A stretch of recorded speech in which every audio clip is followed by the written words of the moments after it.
happy to have with us right now Van Conway, CEO of Conway MacKenzie. Thank you so much for being with us, Van. Thank you. I'm glad to be here. Tell us a little bit about your firm and the types of transactions that you focus on. Well, in 1987, we formed the firm. So about 27 years ago, I was at Deloitte. Prior to that, was a partner. And Don MacKenzie and myself founded the firm in Detroit. And fast forward, we now have about 8 offices around the country with about 130 people. And we focus mainly on troubled company advisory work, which is loosely defined, but let's say companies that are having trouble. Instead of working for the banks or the creditors, we typically work for the company, which is the owner of a business that's underperforming. That might be polite, it might be failing. And we call that debtor advisory work. So that's the principal portion of our business. Related to that, of course, is merger and acquisitions, because many times an answer would be to sell the business. That's the best value alternative. So we'd sell the business if that's the best alternative. In some cases, yeah, unfortunately, you have to liquidate them. Or you just fix them. You turn them around, you recapitalize them, you restructure them. We do a lot of that out of court today, which is very popular. It's less costly and less timely. More complicated cases have to go into a formal bankruptcy because there's too many parties to really get to have a proper resolution. And so today, we're one of the original firms that was a member of the TMA, which is our national organization. When they were formed in 1988, we were one of the original members. And if you looked at the original members and look who's around today, there's been a material change in the landscape of players in the business. There's more competitors in the business, but Conway MacKenzie, the two of us, actually the founders, we still work just like everybody else. That's probably a little unusual that we're still there. And Don MacKenzie runs our New York office. We think we have a very good firm with things we have to work on, but we have very talented people. And, we're just happy to be around and keep doing what we're doing. And at the end of the day, as a professional, if you're honest, if you do hard work, you're sincere and do it on time, you're going to be okay. And we pride ourselves in that. We've never had a claim against a company in 27 years. And we're proud of that, because it doesn't mean we're perfect. It just means we're probably better than the other companies to some extent, because most people can't say that in this world of lawyers and litigation and things of that nature. We've received many awards in the history of the firm, for individuals in the firm, for the corporation. 2 years ago, we got the National Turnaround Transaction of the Year Award for Greektown Casino in Detroit. And so I'm really proud of the team, because they work hard and they're real smart and they're sincere. And you've been at it, as you say, 27 years. You have a lot of history. You've seen a lot of changes over those years. How would you say the restructuring world has changed of late compared to what it was 10, 15 years ago? Well, a couple firms got real big, and then there's from one person companies, if you will, probably working out of their home, up to there's 3 large firms that have well over 1,000 people. And many firms have come and gone, actually. And then you'll see a startup. But it's hard to get in the industry today and be significant, because the technology of the marketing, of the sponsorships, and all the costs to really be of any size in this business would take a tremendous amount of money. And the workforce, because you just can't create a workforce. We're very proud of our workforce. We have attrition really close to 0, which is very unusual. And so you could come in the business as a smaller 3 to 5 person firm, but to try to be 70 or 80 people around the country, it's just too costly. And as it turned out, in the middle market, which we consider companies, say, from 20 million to 2 billion, that'd be what we call the middle market, we're the largest debtor advisory firm in the country. And we're proud of that. We don't plan on growing significantly. We grow carefully, because when we hire somebody, we want to hire them for the balance of their work life. And we don't have mandatory retirement. We don't kick anybody out. And so we're not going to hire 10 people at once, because what we mean is you have to let 5 go. We do them one at a time. We're growing our LA office, our Texas offices, Chicago we're growing, Southeast Atlanta we're growing, and New York we're growing. And we'll say Detroit typically wouldn't be growth. It's our headquarters, but it does grow every year. So we have 24 shareholders in the firm now. And I think that all in all, we're proud of what we do, but we recognize that pretty much in our business, you're as good as yesterday. And we really have to get up and do something tomorrow to continue really the legacy of the firm. And my legacy, like MacKenzie's legacy, is really turning over the next generation through this equity ownership, where the company perpetuates, and then they will do the same thing. Because many companies sell out, but when you sell out, you sell into a completely different culture. And when cultures don't fit, it's like values in a marriage. is not going to work. And so our culture, if we sold out, we would go into an institutional culture. We would get some money, but the younger people wouldn't be in the culture that they want. And so we've had people try to buy our firm, but we're not going to sell the firm. It really should be owned by the people, and that's the system that we've created to perpetuate the future of the firm beyond the founders. And I'm the oldest guy in the firm, so we have the average age in the firm is probably about 40. So we continue to hire younger people to try to nurture them into a top-notch professional. Well, it's obvious that you take great pride in your company. I know you also take great pride in being from Michigan and also the Detroit Tigers. So from your perspective, talk to us a little bit about what's going on in Detroit right now with the restructuring there. It's just unprecedented what we're seeing with the Chapter 9 there. Well, it's the largest Chapter 9 ever, so in that sense, it's unique. And you know what's unique about this is that when you're in a bankruptcy, say in a Chapter 11 or say General Motors, for example, or other large corporations, if some large bank takes a $500 million write-up, nobody really cares because it's just a bank. But in this case, we're dealing with retirees and we're dealing with workers. And if a retiree at 70 years old gets a cut in their pension, say 30%, they might starve to death. I mean, who knows? And so the human side of this, even though the law would kind of suggest what you must do, this has not been done before. And I think the human side of it factors into what you think you want to do. And first is saying, well, that's just kind of the law. We'll treat them like a bank. And it's not going to play out that way. The judge in this case is doing a spectacular job.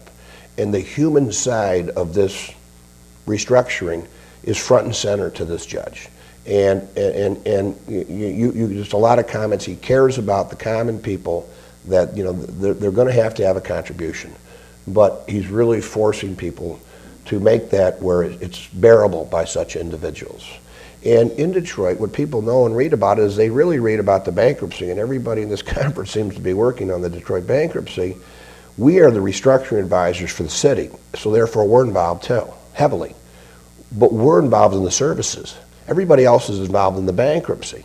But we're involved in the fire department, the police department, the maintenance, the lighting, the garbage, the parks, and there's probably 27 departments, I think, I forget the number.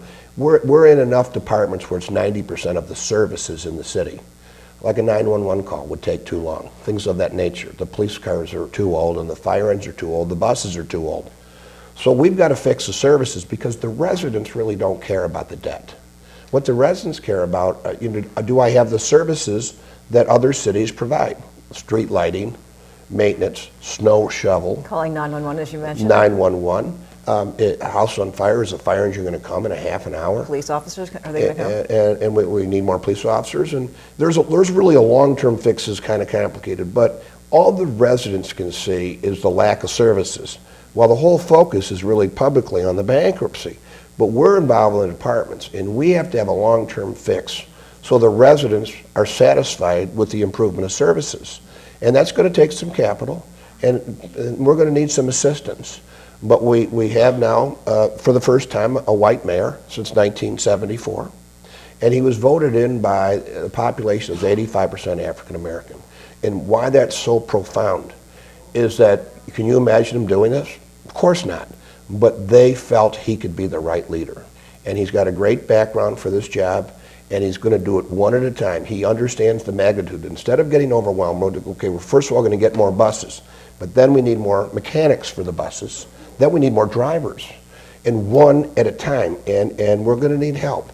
But I'm convinced that if we have the right plan, that the governor, Snyder, who is behind the fix, will put money in it if the plan is right. Historically, we get money, we don't know where to go. Mm-hmm. And so we have a new leader. I went to the state a week ago, and he's obviously white. The council's entirely black, but maybe one person, and they've always fought with the mayor. Even when the mayor was African American, they didn't fight at this meeting. And you could feel a sense of partnership for the first time in probably 40 years. And I can tell you this, that the last generation that really lived in the city were my parents, although I grew up in the city, and I went to school in the city. But we as Detroiters live in the suburbs and still call us Detroiters. We don't say we're from Birmingham. Right. I'm from Detroit. And I actually grew up there and I worked there and I lived there actually, so I'm more than just the suburbanites and I care about the city. What I most care about is that we get a bankruptcy done where we have an ability with available capital to fix the problems in the city. Safety is a very big issue. You know, firefighters, qualified firefighters, and we have a long way to go, but I will tell you that it's progress is being made in a way it's never happened in my business career, which will be 40 years on June 3rd. And I will also tell you, for the first time in my life, there's optimism in the city. I was just going to ask you that. Are the people understanding this? Are they optimistic? I know it's going to take a long time to fix this, but do they see a light at the end of the tunnel? Well, there's not optimism across the board. There's always the people who don't believe, and the contrarians, and all the things that, right, you know, are human nature. But there didn't used to be any optimism. So we have several very wealthy individuals that are planting their stake in the city. And that's part of it, is billionaires can actually make a difference here. It won't be enough, but it's moving people there from a business perspective.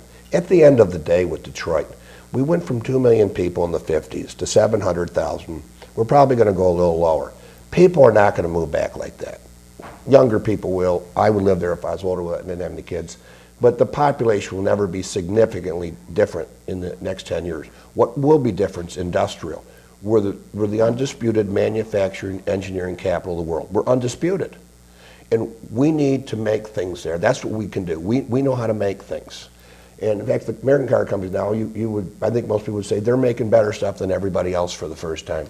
So that manufacturing base, the labor's there, the smart labor, the engineer labor, they're there. They're within 50 miles of the city. So if you wanted to make an aircraft carrier, you want to make a submarine, you want to make a fighter jet, we can make it better than anybody. And we need to focus on getting industrial jobs in the city. That will be a difference maker. That will change the economic needle. And that's what we're good at. We're trying some other things, and some people are moving downtown, and now we got this watch company there. It's really cool. But the reality of it is we need some significant horsepower put into something. And it's industrial production. That's what we do. That's what we've always done. That's what we're good at. And yes, it'd be nice if the population, first of all, level off and then start coming back, because it's a beautiful city. It's the same as Chicago, but we just didn't get there through leadership. But we had more wealth in 1920, I think, than Chicago did. And we can come back probably a while from now to a city that is, you know, where the water doesn't have industrial. It's got, you know, expensive condominiums and parks and things of that nature. People want to flick their finger here, but it took 50 years of deterioration. We think in 10 years we can make some huge progress, and not in a year. Now, with the residents, may want it all tomorrow, and we understand that. If you don't have street lights, your garbage not getting picked up, you don't want to wait here 5 years. Those are things we can do very quickly. We've already improved the garbage. We privatized the garbage. We have companies that are going to put new trucks on the road. And this mayor, he's an intolerant, tough guy. And I saw him go into troubled hospital system, the largest one in Detroit. And he was a lawyer. You know, how's a lawyer coming in here? It's a $2.5 billion health system that's really in trouble. I was appointed by the governor on money coming in to oversee it, and all of a sudden we hire the county prosecutor. But guess what?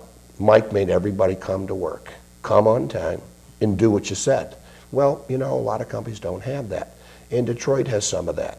And I think he's going to be intolerant for people who are not doing their job.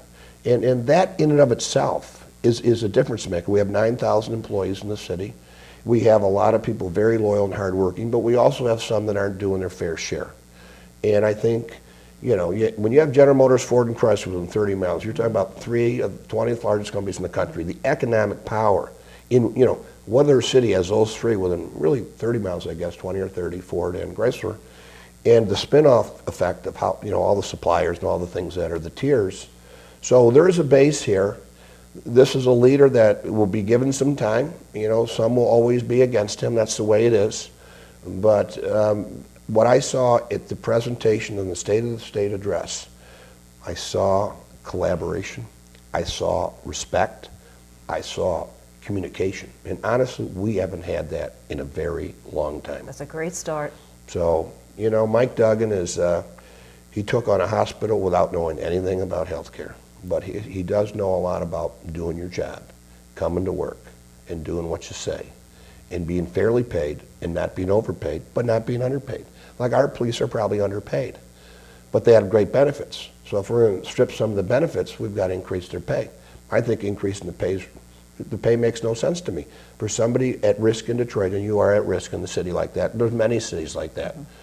What's the price? Well, we're going to have to pay them more, and to get qualified law enforcement officers on the road, and we got to figure out how to pay for that, because if we can't fix safety, I mean, to a relative extent, every city's got crime. Chicago's got crime, Cleveland's got crime, but crime that's acceptable to the residents. And quite honestly, the suburbanites are part of the city, and we got to convince everybody as our city gets better. They're building a new hockey arena next to the baseball park and the football stadium. These are the kinds of things that will be really, at the end of the day, each one a baby step, but in the end, a lot of baby steps are a lot of miles. Absolutely. And a lot of distances. It's called the inch theory. You've seen the famous speech by Al Pacino. It's inch by inch. And Rome took 3 generations to build. We're going to need probably a generation here to get back to what the city was. 1935, they had a great article in the DAC, you could Google it. It's 1935, we won the World Series, we won the Stanley Cup playoffs, we won the NFL equipment of the Super Bowl. They didn't call it Super Bowl back then, and NBA was not in business, and we were the manufacturing capital of the world. And the article ended by saying, we're the greatest city in the world. And I think some people believed that at that time. So the thing of it is, we did have greatness, and we've deteriorated. But it's one thing if you never had it, because you wonder. But we did have it. And that base is kind of still there. We've had a lot of mistakes and a lot of bad press, and people love to pick on Detroit. Pick on our mayor. I thought the guy in Illinois was way worse than our mayor, but we love to pick on Detroit. Mm-hmm. But it's kind of interesting at this conference, everybody here is kind of working on my city, and none of them really live there. The only firm that's working on a city that's there is my firm's based there, and I'm okay with that, but it's a good enough city to be opportunistic. Maybe it's a good enough city to come visit us, spend some money in our city. I think you should be the spokesperson for the city. Well, no, we got great spokespeople, yeah. But we have the governor and the mayor, albeit a Republican, Democrat, they are aligned. Mm-hmm. And we've got to be aligned with the state because, one, they do have a checkbook. And the governor needs the largest city in Michigan to be healthy. But he wants cooperation and no fighting. Not a black and white issue, it's just an issue. And it's not about race or unions, it's about working together. And that is commencing. And I think that with the African Americans, you understand, it's their city. So you understand they need to be in the process and they need to participate, they need to run the process. And we all need to work together. It's not about who takes the credit, it's about getting something done. And I think we're in a good position. It's going to be like everything else in life. 2 steps forward, 1 back. Right. 2 forward, 1 back. But net, I'll tell you in a year, we're going to have more buses on the road. We're going to have more police. We're going to have more police cars. We're going to open 50 more parks that have not been opened. These are things that are quantitative, and they're happening. So they didn't happen like this before. There was a lot of talk, but what really was happening? So hopefully we'll get out of the bankruptcy here, turn it back to the city because the emergency manager will be relieved and the mayor now will have complete control. And he should have complete control because the people voted him in. And he wants complete control to work with the council. And I know a lot of people in the city. I know a lot of people in the council, and I know the mayor personally. As I told him, if anybody could do it, it would be you. Terrific. You've given us such tremendous insight on what's going on in Detroit right now, a whole different perspective. So I thank you for that, Van, and thanks for being with us. Thank you very much. Really appreciate it. Thank you.